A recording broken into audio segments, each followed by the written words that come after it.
বেহাল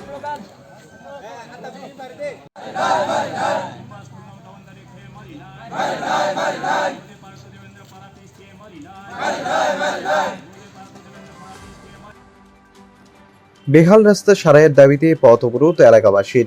মঙ্গলবার সকাল থেকে যতনবাড়ি থেকে করবুক যাতায়াতের প্রধান সড়ক অবরোধ করে সাধারণ জনগণ। করবুক পেট্রোল পাম্প সংলগ্ন প্রধান সড়কে হয় এই অবরোধ।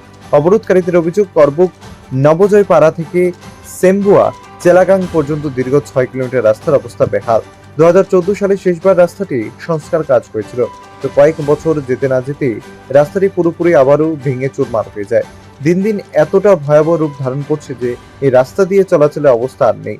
গত 6 বছর ধরে লাগাতার দাবি জানানো হচ্ছে মহকুমা শাসকের নিকট। তিনি শুধু আশ্বাস দিয়ে চলেছেন টেন্ডার হয়ে গেছে আর কয়েকদিন পরে কাজে হাত লাগানো হবে, কিন্তু এভাবে বছরের পর বছর কেটে গেলেও রাস্তাটি আর সংস্কারও হচ্ছে না।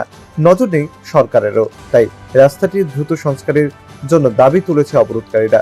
খবর পেয়ে পুলিশ ঘটনাস্থলে পৌঁছালেও ক্ষুব্ধ অবরোধকারীদের আশ্বাস ছাড়া আর কিছু। আমরা এখানে রোড ব্লক করার কারণ হচ্ছে সিম্বুয়া তো করবুক নবজয়পাড়া তো চেলাগাং যাতায়াত করার অসুবিধা দাঁড়াচ্ছে। আপনারাও তো জানেন, আপনারা সতর্কে দেখতে পারেন, সঠিক কিনা মিথ্যা তা যাচাই করে প্রমাণিত করতে পারবেন।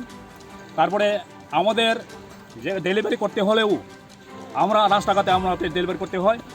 এখানে হসপিটালে পৌঁছতে অনেক রাস্তা খারাপ দেখিয়ে যাতায়াত যাওয়ার অসুবিধা দাঁড়ানোর জন্য আমরা রাস্তাতে আমরা ডেলিভারি অনেকে করতে থাকে।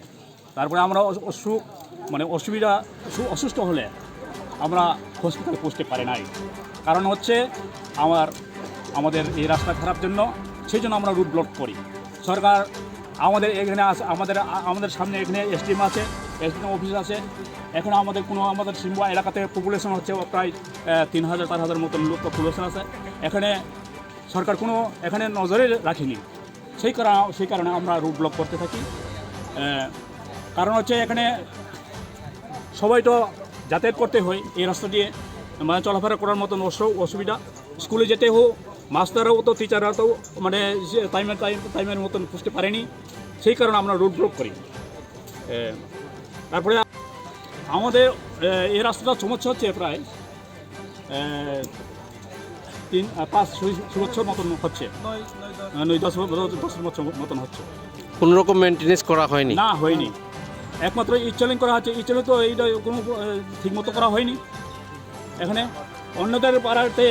ব্যুরো রিপোর্ট, প্রগতি নিউজ।